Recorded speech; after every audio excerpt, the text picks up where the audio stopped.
Quero compartilhar com você essa noite o que Deus falou ao meu coração lá em Hebreus capítulo 4. Abra sua Bíblia. Se tiver alguém perto de você sem Bíblia, compartilhe a sua Bíblia para que todos participemos da leitura.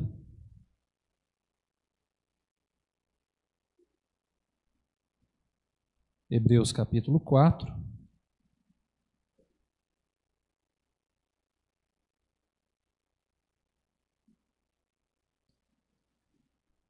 Nos diz assim: temamos, portanto, que sendo-nos deixada a promessa de entrar no descanso de Deus, suceda parecer que algum de vós tenha falhado. Porque também a nós foram anunciadas as boas novas, como se deu com eles o povo de Deus no Antigo Testamento. Mas a palavra que ouviram não lhes aproveitou, visto não ter sido acompanhada pela fé naqueles que a ouviram. Nós, porém, que cremos, entramos no descanso conforme Deus tem dito. Assim jurei na minha ira, não entrarão no meu descanso. Embora certamente as obras estivessem concluídas desde a fundação do mundo. Porque em certo lugar assim disse no tocante ao sétimo dia, e descansou Deus no sétimo dia de todas as obras que fizera. E novamente, no mesmo lugar, não entrarão no meu descanso. Visto, portanto, que resta entrarem alguns nele, e que por causa da desobediência não entraram aqueles aos quais anteriormente foram anunciadas as boas novas, de novo determina certo dia, hoje, falando por Davi, muito tempo depois, segundo antes fora declarado: hoje, se ouvirdes a sua voz, não endureçais o vosso coração. Ora, se Josué lhes houvesse dado descanso, não falaria posteriormente a respeito de outro dia. Portanto, resta um repouso para o povo de Deus. Porque aquele que entrou no descanso de Deus, também ele mesmo descansou de suas obras, como Deus das suas. Esforcemo-nos, pois, por entrar naquele descanso, a fim de que ninguém caia, segundo o mesmo exemplo de desobediência. Porque a palavra de Deus é viva e eficaz, e mais cortante do que qualquer espada de dois gumes, e penetra até o ponto de dividir alma e espírito, juntas e medulas, e é apta para discernir os pensamentos e propósitos do coração. E não há criatura que não seja manifesta na sua presença. Pelo contrário, todas as coisas estão descobertas e patentes aos olhos daquele a quem temos de prestar contas. Tendo, pois, a Jesus, o Filho de Deus, como grande sumo sacerdote que penetrou os céus, conservemos firmes a nossa confissão, porque não temos sumo sacerdote que não possa compadecer-se das nossas fraquezas. Antes foi ele tentado em todas as coisas, à nossa semelhança, mas sem pecado. Acheguemo-nos, portanto, confiadamente junto ao trono da graça, a fim de recebermos misericórdia e acharmos graça para socorro em ocasião oportuna. Amém. Amém. Deixa eu fazer uma pergunta para você. Você anda cansado?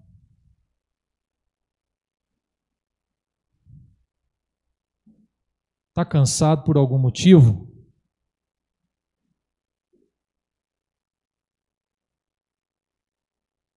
Não, deve fazer uns 10, 12 anos mais ou menos, nós tivemos uma aula de escola dominical, sala de jovens, era aqui no salão social inclusive, o templo não tinha sido reformado ainda. E aí fizeram uma pergunta lá para os jovens: qual é o seu sonho? E um dos jovens falou assim: meu sonho é me aposentar. E ele não tinha achado nem o primeiro emprego ainda. Aí eu fiquei pensando, falei, gente, que espírito mais cansado, né? Isso é um espírito cansado, já nem começou a trabalhar e o sonho do menino é aposentar, com 15 anos de idade. É um espírito cansado. Por outro lado, essa semana, a doutora Gilda me convidou para a gente fazer uma visita para a dona Maria Cavini. Eu acredito que algumas pessoas mais velhas aqui, pode ser que conheçam a Dona Maria Cavini, que foi professora no Davi Campista, na rede estadual de ensino aqui da nossa cidade por muitos anos. Né? Dona Maria Cavini está com 99 anos. Faz 100 anos agora em setembro, próximo. E conversando com ela, perguntando, e aí, Dona Maria, como é que tá? Tudo bem? E aí, como é que tá a vida? Eu não tenho nada para fazer. Eu queria fazer um monte de coisa, mas eu não posso. Não consigo sair daqui. Eu não consigo andar, alguém tem que me carregar. Mas eu quero. Na cabeça dela, ela tem um monte de coisa para fazer e ela quer fazer um monte de coisa. E é aquele espírito, não é de cansaço, não. É de que ainda tem mais um caldo ainda. Dá para fazer mais alguma coisa. 99 anos. E a velhinha está lá firme, cabeça boa. E ela falou que se ela pudesse, ela ainda faria muita coisa. E a gente sai de uma visita dessa até com vergonha, né? Porque tem hora que a gente está cansado.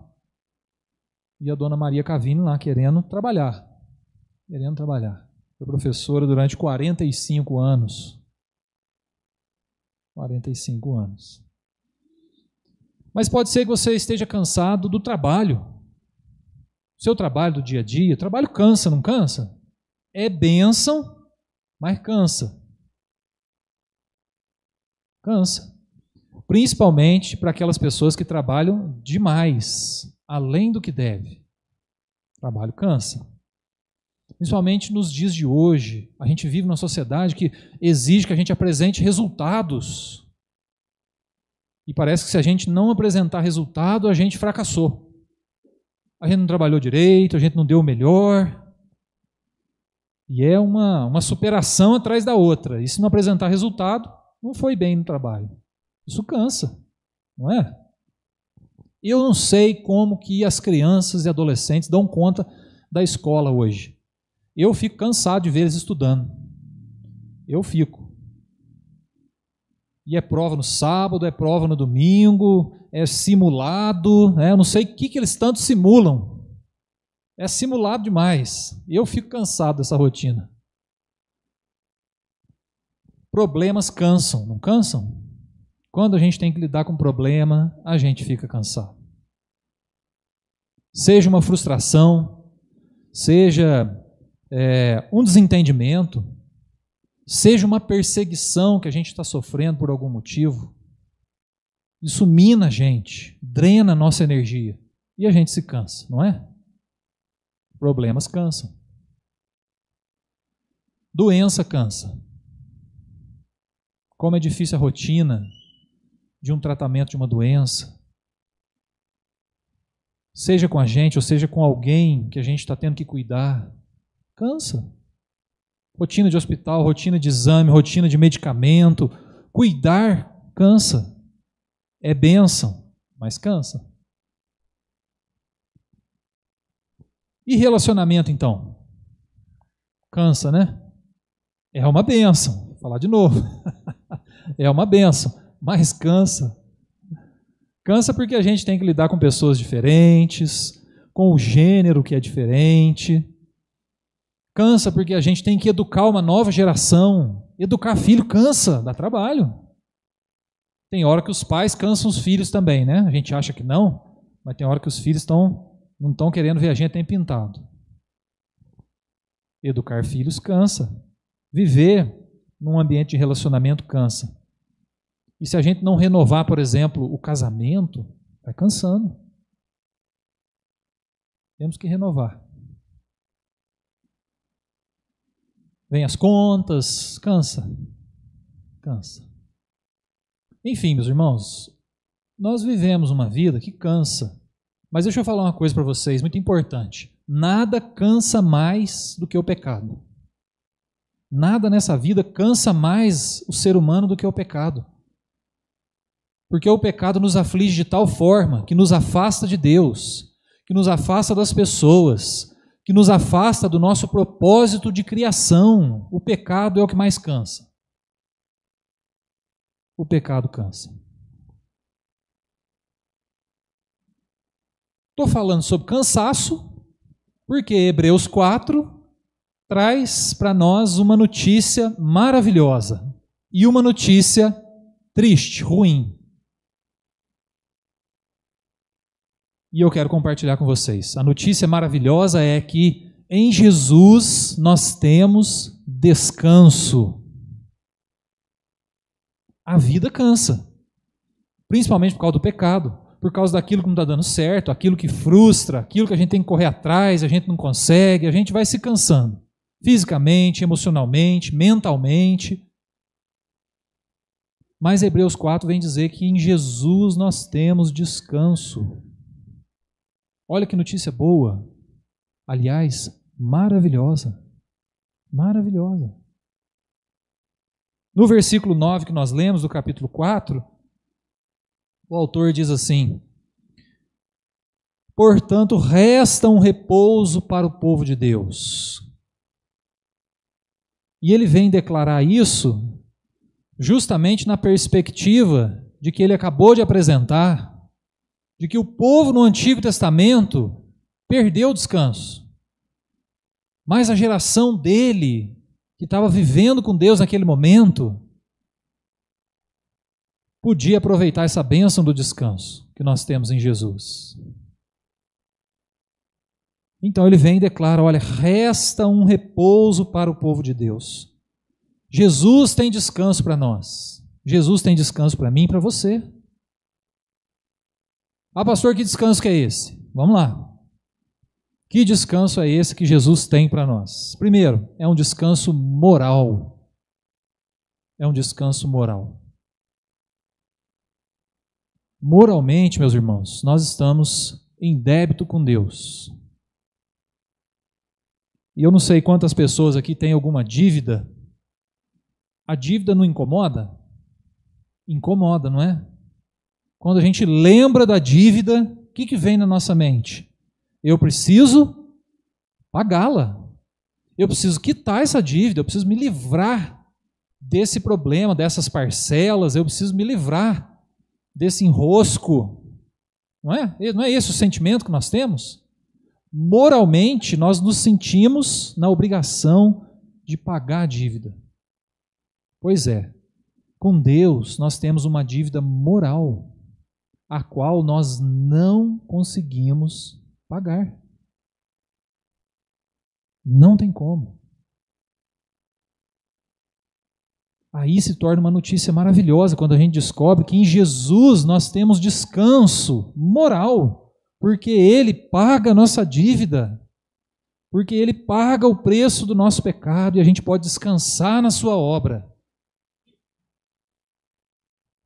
Então o primeiro convite da palavra de Deus hoje é: descanse na obra de Jesus, porque se você crê em Jesus, você não tem mais uma dívida com Deus. Fique descansado. Essa dívida moral foi paga, porque Jesus morreu no lugar dos pecadores e pagou o preço do pecado. Aleluia! Quando é que a gente recebe o pagamento de uma dívida impagável? Se recebêssemos o pagamento, se recebêssemos o presente da quitação de uma dívida possível de pagar, a gente já ficaria muito contente, não é? Quanto mais uma dívida que a gente não pode pagar. É um descanso moral, mas é um descanso interior. Também é um descanso interior. Porque quando nós colocamos a nossa fé em Jesus, nós confiamos na obra que Jesus fez e faz, nós desfrutamos de uma paz interior. Nós podemos deitar a cabeça no travesseiro, tranquilos. Porque, por um lado, a nossa dívida moral foi paga, não devemos mais nada para Deus. Por outro lado, nós temos esperança, nós temos perdão dos pecados, nós temos acesso ao Pai, nós temos uma nova vida em Jesus. Nós temos muitas bênçãos. E isso traz paz interior. Saber que Jesus venceu a morte traz paz ao nosso coração para o dia que nós tivermos que enfrentá-la. Não é? É um descanso interior. É um descanso interior. Por último, é um descanso espiritual. É um descanso espiritual. Porque a condição de pecadores que estão ou estavam em dívida moral com Deus não tinham paz interior. Mas a condição, o resultado, a consequência disso é a morte espiritual. Ou a morte eterna que a Bíblia fala. Mas confiados na obra de Jesus, no descanso que Jesus traz para nós podemos ficar tranquilos. Não devemos nada para Deus, podemos desfrutar de paz e temos agora uma vida espiritual eterna. Uma vida nova com Jesus. Livres da morte espiritual, livres da morte eterna. Descanso para nós. Já que o salário da morte é o pecado, essa é a condição que a morte traria sobre nós. Longe de Jesus, mas perto de Jesus, descansados em sua obra, tranquilos então, porque não mais espiritualmente mortos, agora vivos. Boas notícias, não são? Podemos descansar em Jesus. A gente vive até mais leve com essa notícia boa. A gente enfrenta os problemas de um jeito diferente. A gente lida com as frustrações de um jeito diferente. Mas agora eu quero dar para você a notícia ruim. Ô pastor, tem que ter uma notícia boa e uma ruim no mesmo culto. Por que não deixou ruim para o culto da semana que vem, né? Então vamos para a notícia ruim. Não sou eu que estou dando, não. É a palavra de Deus que está trazendo para nós. A notícia ruim é a seguinte. Nós podemos perder o descanso. Qual que é a boa? Nós temos descanso em Jesus. A ruim, nós podemos perder o descanso. Hebreus está dizendo isso. Está dizendo, principalmente pelo exemplo que nós vimos do versículo 1 ao 8, que o povo de Deus no Antigo Testamento recebeu uma boa nova, recebeu uma orientação boa por Moisés, que a gente já viu no capítulo 3. Aqui ele cita o Davi, cita o Josué, e mesmo esse povo tendo recebido uma orientação boa, eles perderam o descanso. Eles não entraram no descanso.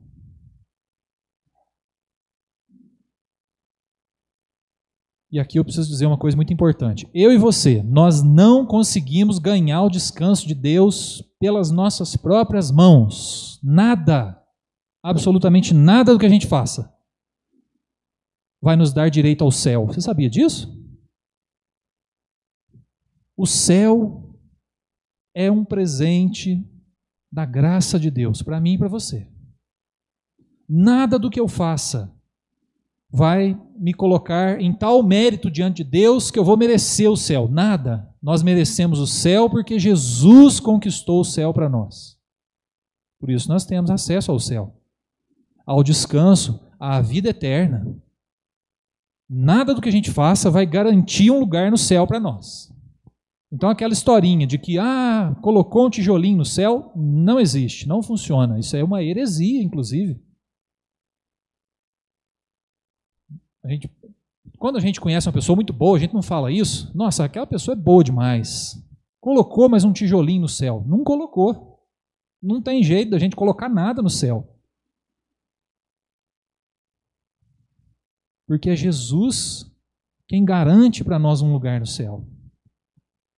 Através da sua morte, da sua ressurreição, Jesus abriu as portas da eternidade para nós. João 14, versículo 1, não se turbe o vosso coração, credes em Deus, credes também em mim. Na casa de meu pai há muitas moradas, se assim não fora, eu teria dito, pois vou preparar-vos lugar. Jesus prepara lugar para nós, nós não preparamos lugar para a gente mesmo. Nós precisamos desfrutar desse descanso, descansando, confiando na obra de Jesus. Aí a gente tem acesso ao céu. Então, a gente não pode fazer nada para ganhar o céu, mas a gente pode fazer para perder.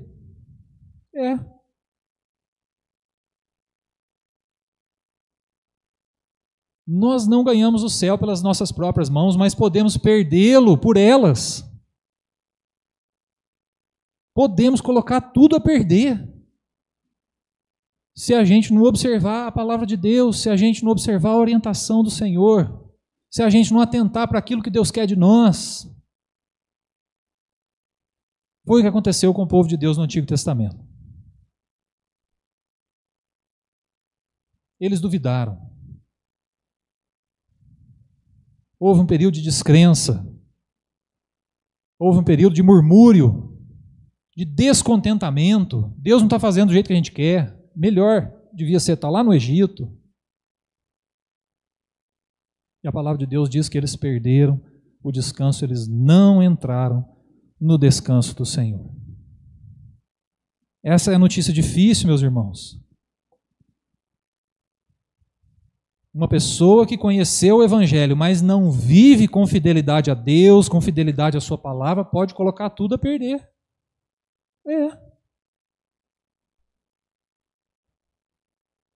Ah, pastor, mas então a gente cai da graça? Não, a gente não cai da graça, não. Eu acredito que uma pessoa, quando ela se converte de verdade, para valer, intensamente, ela não abre mão disso por nada. Por nada. Mas aquela pessoa que ouviu falar do Evangelho, mas não aprofundou, não se envolveu, aquela pessoa que não se entregou de fato, aquela pessoa que não foi fiel à palavra de Deus, ela pode colocar tudo a perder. Pode. É um risco. Nós não ganhamos o céu, mas nós podemos perdê-lo. E eu queria te chamar a atenção para isso, meus irmãos, porque Hebreus 4 está falando para nós que nós não devemos nos atentar para não perder o descanso. Diz aqui o versículo 11, olha aí, esforcemo-nos, pois, por entrar naquele descanso. Não significa que o nosso esforço vai garantir o céu. Significa que o nosso esforço vai garantir que a gente não perca o céu. É isso. E isso o nosso esforço é capaz de fazer. A nossa dedicação, a nossa fidelidade. Então a notícia é boa, Jesus tem descanso para nós. Descanso que é eterno, mas descanso que é para hoje também. Lembra o que Jesus fala lá em Mateus capítulo 11, versículo 28, 29 e 30? Vinde a mim, todos os que estáis cansados e eu vos aliviarei. Jesus tem descanso para nós, meus irmãos. Jesus tem alívio para essa vida. É para o futuro, é para a vida eterna, mas é para hoje também. Notícia maravilhosa. A notícia difícil é que nós podemos perder o descanso se nós não vivermos com seriedade, com fidelidade, uma vida com Deus. E eu queria encerrar essa mensagem, a gente não está acabando não, tá? Mas eu queria concluí-la, melhor, né? Concluir essa mensagem com 4 dicas que a palavra de Deus aqui em Hebreus traz para nós, o que fazer para não perder o descanso. Já que é um alerta importante. Não, peraí, pastor, Jesus conquistou para mim o direito do descanso, mas eu posso perdê-lo, o que eu faço então para não perder esse descanso? Vamos lá? 4 dicas. Primeira, versículo 4 e versículo 10, que diz assim: porque em certo lugar assim disse no tocante ao 7º dia, e descansou Deus no 7º dia de todas as obras que fizera. Sabemos que isso aconteceu na criação. Versículo 10. Porque aquele que entrou no descanso de Deus, também ele mesmo descansou de suas obras, como Deus das suas. Então a palavra de Deus está vinculando o descanso a quê? Ao trabalho. Vocês notaram isso? Não, peraí, Deus trabalhou e descansou. Jesus realizou a sua obra grande, dificílima, humanamente impossível, e depois descansou. Mas será que a gente também não tem trabalho, então? Bom, se Deus descansou, trabalhou e descansou, para nós a salvação vai vir, o céu vai vir deitado em berço esplêndido? Não. Há descanso para quem trabalha. Há descanso para quem trabalha. Aí você pode falar assim para mim, ô pastor, mas peraí, e o ladrão lá na cruz, não trabalhou não? Aí eu vou falar assim para você, é verdade, o ladrão na cruz não trabalhou, mas descansou. Mas você vai morrer daqui 5 minutos? Se for o teu caso também, vai morrer daqui 5 minutos? Então vai para o descanso. Se não for, o que Deus espera de nós, meus irmãos? Deus espera de nós vidas dedicadas, consagradas, santificadas, dispostas ao trabalho, lutando a causa de Jesus, levando o amor de Deus, o Evangelho, por Poços de Caldas, pelo bairro que a gente mora, no trabalho que a gente mora. Deus espera de nós um povo dedicado, um povo que quer ver a edificação do corpo de Cristo, um povo que se exorta mutuamente, que ministra um ao outro. Dá trabalho isso. Não é tarefa só do pastor, ou só dos presbíteros, ou só de quem lidera. É a igreja trabalhando para o crescimento dela mesmo como corpo, mas para o crescimento também dela como reino, alcançando outras pessoas. É a igreja de Deus servindo. Há trabalho para o povo de Deus. E eu ouso dizer aqui que aquele cristão que fala, eu creio em Jesus, mas não faz nada, você está colocando em risco o seu descanso. E está. Porque por toda a Bíblia nós somos chamados a servir. Em todo o Antigo Testamento e Novo Testamento, nós não vemos gente parada. Nós não vemos gente à toa. Quando Deus ia chamar alguém, essa pessoa geralmente estava trabalhando. Estava tocando gado, estava rebanhando as ovelhas, estava lavrando, estava malhando trigo, pisando uva. Era povo trabalhador. Meus irmãos, o povo de Deus tem trabalho a fazer. E eu ouso dizer para vocês que a inércia não cabe na vida cristã. Não somos chamados para ficar parados.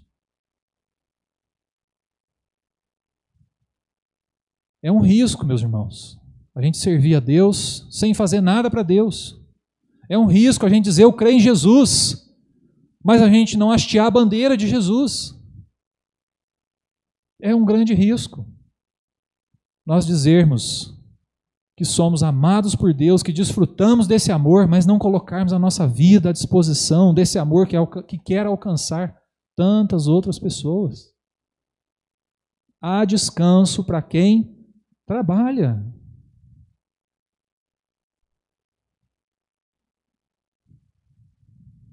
E aí cabe a pergunta, o que estamos fazendo para Deus? Na nossa rotina, no nosso dia a dia. O que estamos fazendo para a glória de Deus, para o reino de Deus, para servir a Deus, dentro da igreja, fora da igreja? Há descanso para quem trabalha. Não se esqueça disso. Não se esqueça disso. Segunda orientação. Então, para a gente não perder o descanso, trabalho. Vamos servir a Deus. Servir a Deus nos mantém antenados com Ele. Servir a Deus nos mantém ligados nos propósitos dEle. É importante. Trabalhe. Segunda orientação, versículo 12. Olha comigo. Porque a palavra de Deus é viva e eficaz e mais cortante do que qualquer espada de 2 gumes, e penetra até o ponto de dividir alma e espírito, juntas e medulas, e é apta para discernir os pensamentos e propósitos do coração. Muito óbvio, né? O que fazer para não perdermos o descanso? Ler a palavra, ler a Bíblia. A gente precisa conhecer a palavra de Deus, mergulhar no conhecimento do Senhor. Ô pastor, mandando ler a Bíblia de novo. De novo. Leia a Bíblia. Leia a Bíblia. Leia a Bíblia. Essa semana eu recebi uma reportagem, um e-mail inclusive, e uma psicóloga dizendo assim, que quando uma pessoa começa a ouvir a mesma música várias vezes, e a ouve por 15 dias, um mês, a tendência é ela começar a reproduzir o que a música fala.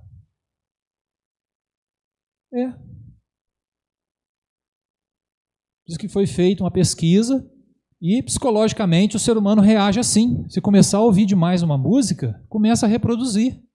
Então, se a gente ouvir uma música que faz apologia ao suicídio com frequência, é bem provável que isso vai andar com mais frequência na nossa cabeça. Nós vamos pensar no suicídio. Se a gente ouve uma música depressiva, muitas vezes, qual que é o sentimento que vai aflorar no nosso coração? Depressão. Se a gente ouve uma música que faz apologia à violência, qual que é a tendência de aflorar na nossa mente, no coração? A violência. Pois bem, fiquei interessadíssimo nisso. E não sabia que a reação do ser humano à música era tão pronta assim, né, de se lançar aquilo que tá cantando, né? Já trago aqui como uma orientação para você. Se você canta bobagem, pare de cantar bobagem. Selecione o que você vai cantar. Né?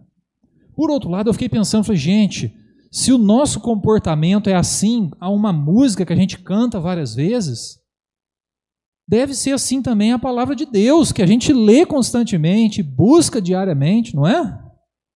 Ou seja, se nós buscarmos mais da palavra de Deus, logo nós estaremos produzindo, repetindo na mente, no coração, nas ações, o que a palavra de Deus ensina. Poxa! Então é melhor selecionar bem as músicas e investir mais tempo na palavra de Deus. Não fique colocando bobagem para dentro do teu coração, não. Se for investir em alguma coisa, várias vezes, vários dias, que seja na palavra de Deus, então. Que seja na orientação do Senhor. Invista na palavra de Deus. A palavra de Deus, meus irmãos, nos desvia do mal, dos erros. A palavra de Deus nos ajuda a vencer o pecado. A palavra de Deus nos ajuda a quebrantar o coração, a tornar o coração ensinável. Quebrantar o coração. Leia a palavra de Deus. Busque a orientação da palavra de Deus. Mais uma vez, a Bíblia nos traz uma orientação sobre ela mesma. Ler a palavra de Deus nos ajuda a não perder o descanso, porque a gente vai antenar a nossa mente, o nosso coração, aquilo que Deus quer, aos propósitos do Senhor. Aos propósitos do Senhor. Eu acredito que se Deus chamasse a gente agora para o nosso descanso, o que nós diríamos para o Senhor?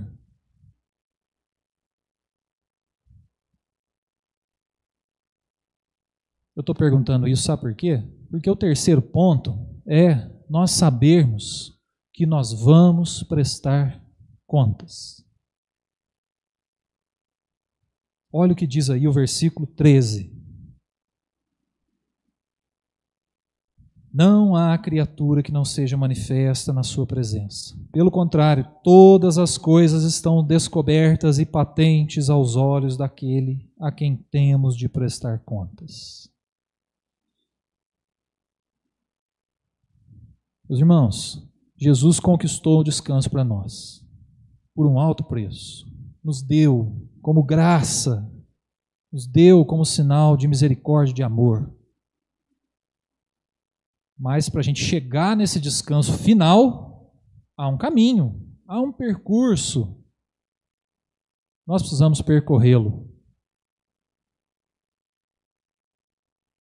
Então a palavra de Deus nos ajuda a percorrer melhor.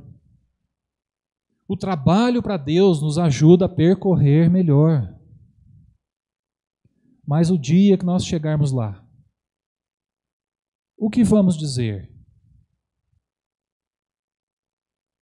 O dia que chegar a nossa vez de estarmos diante daquele que tudo vê, daquele que tudo sabe, o que vamos dizer?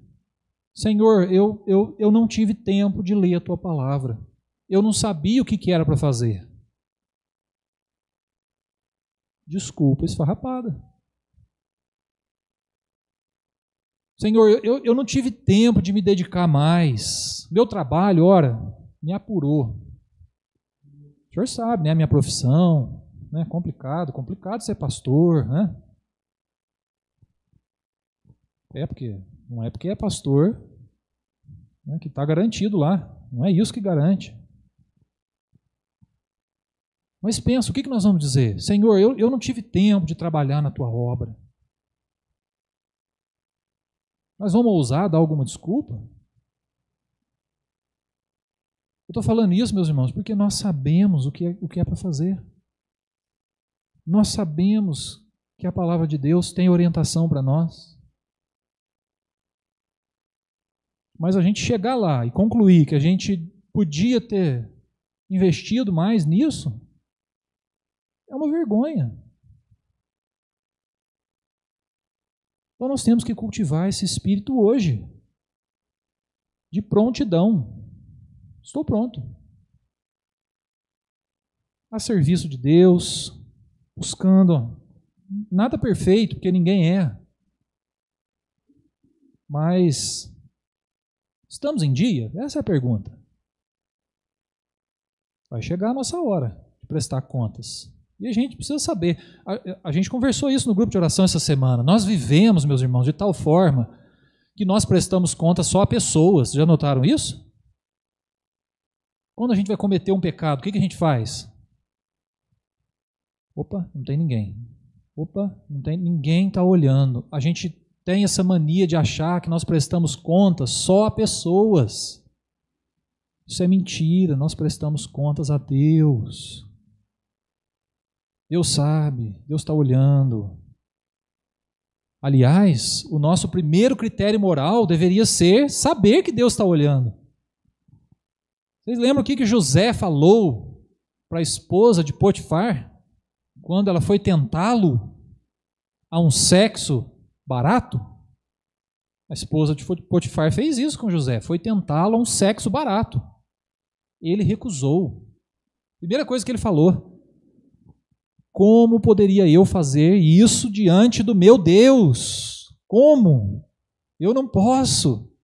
E depois ele falou: como eu faria isso diante do teu esposo, que me deu domínio, autoridade sobre o lar de vocês? Mas o primeiro critério moral de José: como eu vou fazer isso? Como eu vou fazer isso com Deus? Ele é o meu Deus, Ele não tolera esse tipo de coisa. Eu vou agredi-lo, eu vou ferir o meu relacionamento com Ele. Porque Ele sabe. Meus irmãos, Deus sabe, Deus está olhando. Eu até compartilhei no grupo de oração uma das lições sobre obediência, que eu nunca mais esqueci, que meu pai me falou. Meu pai me falou isso, meu pai falou: olha, obedecer, meu filho, é quando ninguém está olhando. Você vai saber se você está sendo obediente de verdade é quando ninguém estiver olhando. Ali você vai demonstrar o teu caráter, a tua obediência, o critério que o teu coração tem. É ali, a hora que ninguém estiver olhando. A gente acha que ninguém está olhando, né? Mas Deus está olhando. Saiba que um dia você vai prestar contas.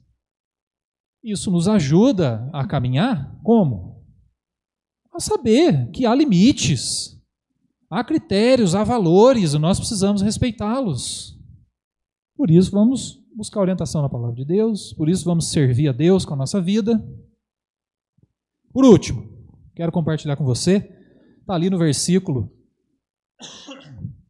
16. Olha aí, o que nos ajuda a não perder o descanso? Acheguemo-nos, portanto, confiadamente junto ao trono da graça, a fim de recebermos misericórdia e acharmos graça para socorro em ocasião oportuna. Meus irmãos, o trono de Deus, o trono da graça, está disponível. Como que a gente lida com tentações, com pecados? Como que a gente lida com dificuldades, com dúvidas? Às vezes a gente buscou orientação na palavra de Deus, mas ainda tem dúvida. Às vezes a gente pediu orientação para o pastor, para alguém, mas ainda tem dúvida. Que recurso que a gente tem, meus irmãos? O trono da graça. Está disponível. Precisamos acessá-lo. Precisamos dobrar o nosso joelho diante do trono da graça e buscar a orientação de Jesus, colocar diante dele a nossa dor, culpa, medo, tristeza, ansiedade. Que recurso maravilhoso, meus irmãos, nós temos acesso ao trono da graça. Usamos? Buscamos? Nos derramamos?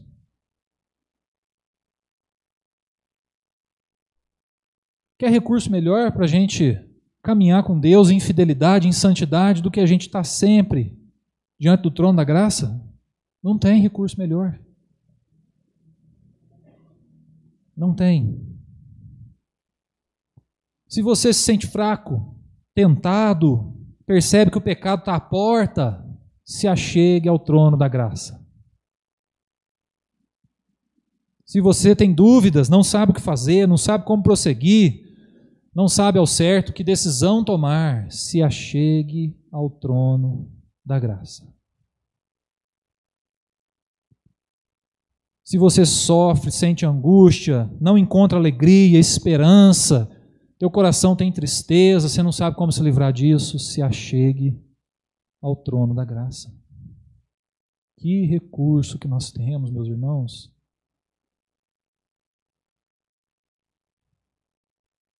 Pode pedir aconselhamento para o pastor também, mas saiba que se achegar ao trono da graça é melhor, muito melhor. Liga para a mamãe, pede ajuda de alguém, mas não deixa de colocar o teu joelho diante do trono da graça. Está disponível. Desfrute, desfrute, desfrute.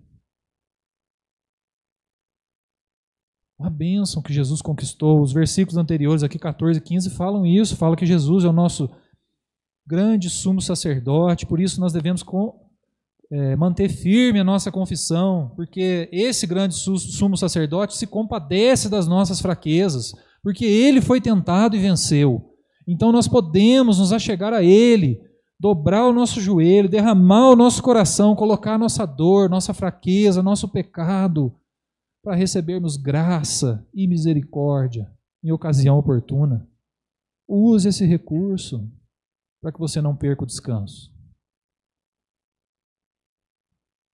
Coloque a tua vida, o teu coração diante do trono da graça. O que fazer para não perder o descanso? Trabalhar. Ler a palavra de Deus. Saber que nós vamos prestar contas se achegar ao trono da graça. Boas orientações, não são? Excelentes. Já que nós descansamos em Jesus, vamos usar os recursos que Jesus nos dá para nós fazermos esse esforço de não perder o descanso do Senhor.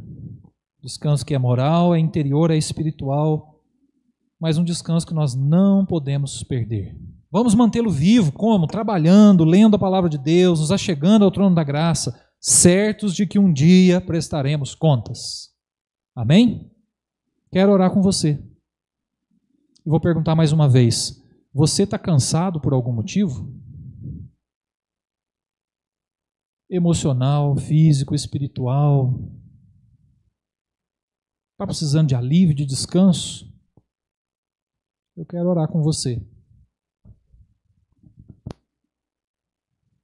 Se por acaso é uma necessidade assim, latente, você está precisando mesmo de alívio e descanso, eu vou convidar você para vir aqui à frente.